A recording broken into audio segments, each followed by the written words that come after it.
have a monkey in your pants? Hi folks, MugsBuzz5000 here, back with another video. My voice nearly never worked there, but today we're going to talk about digital pricing and digital pricing of console games. It's something that's been about on Steam for quite a while, and we might touch onto that. For those of you who watch my videos regularly, you know that I've recently got rid of the PS4 and the Wii U, just concentrating on one primary gaming system. The reason being lack of time and common sense.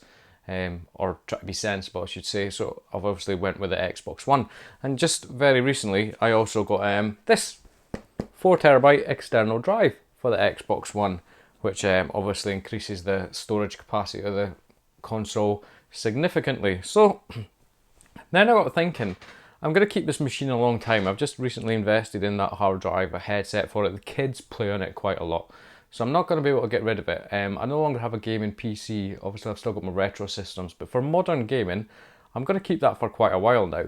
So, and then I started looking into digital pricing on the store, Microsoft Store, is that what we're going to call it? I don't know, on the Xbox One.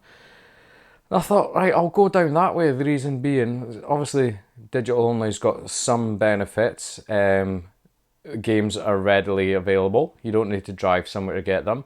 I've got ADSL broadband, so the speed's not amazing, but overnight and a day it would download a game. Excuse me. So that's certainly doable. You don't need to go to the shop to get them. You can preload the games as well before they're out. Pre-order them if you like, preload them. So on the day of release, they're ready. They're available to play straight away without it coming through the post, etc. And I thought, yeah, I think I'm maybe ready to go digital. I kind of was possibly when the Xbox One and whatnot was first announced. I'd come from a gaming PC, so I am used to it with Steam, for example. And I know, obviously, you don't have a physical game, etc. But I'll get on that. So I was like, yeah, I'm ready to go digital actually. And I was checking the prices of some games. One that I bought recently was Gears of War Ultimate Edition. It was $29.99 on the store, Xbox Store, and I was like, that's all right price. I think I paid £27 for it. That's all right. And then I checked Rare Replay as well. I wanted that, and it was $19.99 on the store. And I was like, that's all right as well, actually. And I checked the price of some other games and some new games that were coming up. They were priced not that bad, maybe £5 more than what you'd get in a store.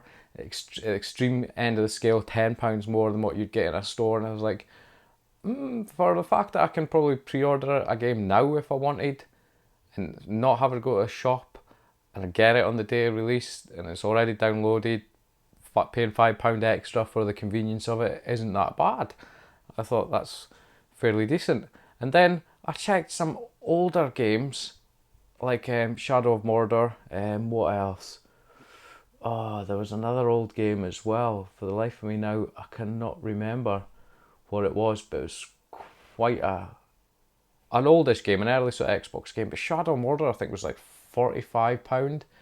Another game that I was looking for, I think it was about 45, or it might have even been £49.99. I wish I could remember what the game actually was now. And these are games that have been released for a while now that I could buy in a shop actually, for £20-25. eBay even cheaper, and I was like, oh, I'm sure Shadow of Mordor was like £50 or something.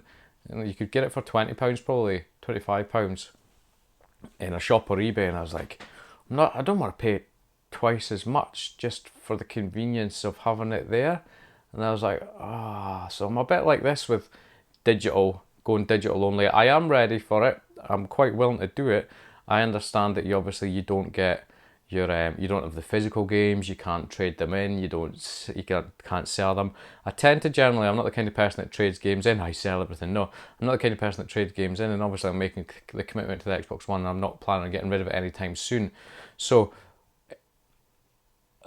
when the next iteration of a console came out, then maybe yes, but would the games be worth anything anyway? I don't know, but digital only, ready for it, but they need to get the pricing side of it sorted out, especially here in the UK. I don't know if it's a Europe-wide thing, but here in the UK, and I've heard in America that the games are like basically matching retail prices. The price that you pay in a store match the price that you pay online. Certainly at launch. I don't know if it's still the same a year down the line, if the digital versions are still holding their prices. I do not know.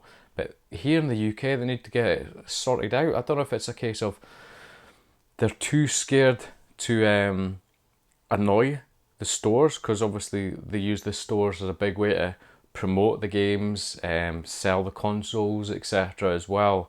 Whether you're talking about supermarkets or nationwide game shops, game retailers. I'm not talking about the company game, but game stores. Obviously they do a lot of promotion, they do a lot of pushing the consoles, so they do need to keep them on side, obviously, to not upset them, because they want these stores to stock the games and they want these stores to put out the consoles as well. So I can't see them ever, for example, a brand new game, if it was released as $44.99 in a shop, I can't see them ever releasing a digital only version at $39.99 at the same time, because then you've got a bit of an imbalance there. Why would you buy a physical copy when you can save £5? I know your physical copy you can sell, you can trade it on, etc. But it could drastically hurt the business of the brick wall mortar stores, if you know what I'm saying. So I can understand why they don't do that, because they need to keep them on side. And you've also got the other side of things, stores like Tesco, Asda, Amazon, places like that. They will reduce the games. Obviously there's a recommended retail price, but they'll drop the games down in price on purpose, because I suppose there's so much competition out there for different outlets to buy them from, that they reduce them down so people buy from them. So there's that sort of disparity as well between the online and the store prices, the physical store prices. But it's something I'm ready to go digital. It's going to happen one way or another, whether it's not me personally, but with the gaming, whether it's near the end of this generation or the next generation, it's going to happen. It's happened massively on PC, and you get great deals on Steam, etc. Certainly later on down the line, but you could say the argument for that is obviously there's no stores that are holding this stock to sell it. So basically there's going to be no stores out there still holding stock of unsold games, and then the PC prices drop and the games are never going to sell, because there's no stores basically selling PC games. So it's all online. So the pricing's a lot better online. You have Steam sales, etc. But obviously, prior to what I previously said, you can understand why you can't do that just now.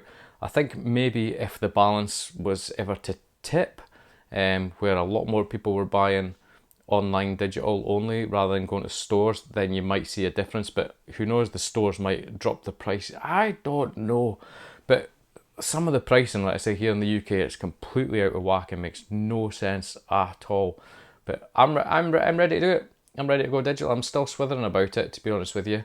You just hit a button online, boom, it's paid for, downloads to your machine, it's straightforward. You don't need to go online, order it, wait for it coming through the post, or drive somewhere, get it.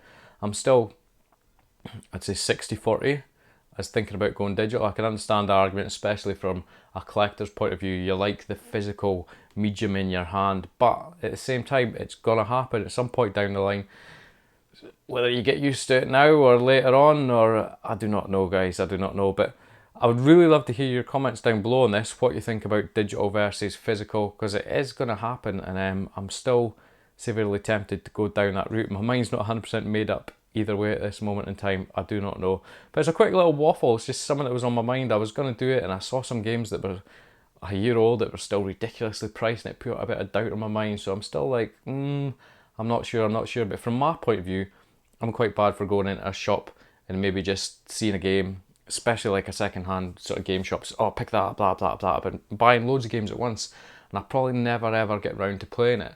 So from my point of view, if I was to go digital only, I think you may be able to play a slight premium for the odd game, but I think, me personally, I'd be a lot more sensible as to what games I bought, because you know you're going to be stuck with them, you can't get rid of them, and I'd probably play it through as well before buying another. So I think it might introduce a lot more sense with my buying, if you like. I do not know, that's just a thought just now anyway. But leave it there, guys. Really curious to hear your comments. Please feel free to leave your comments down below. Let me know what you're thinking about it. Do you go digital only just now for your consoles? Again, I'd love to know. And same in your country. If you're not from the UK, how do prices compare for retail stores to digital only? I know in this country, for some reason, we get shafted. No idea why. Something needs to get done. If they want digital to take off, which I think they do, they need to sort something out one way or another. I do not know what, but something needs to happen. But that's it from me, guys. As always, thank you much for watching. Please feel free to like, comment, subscribe, and I'll catch you next time. Do you have a monkey in your pants?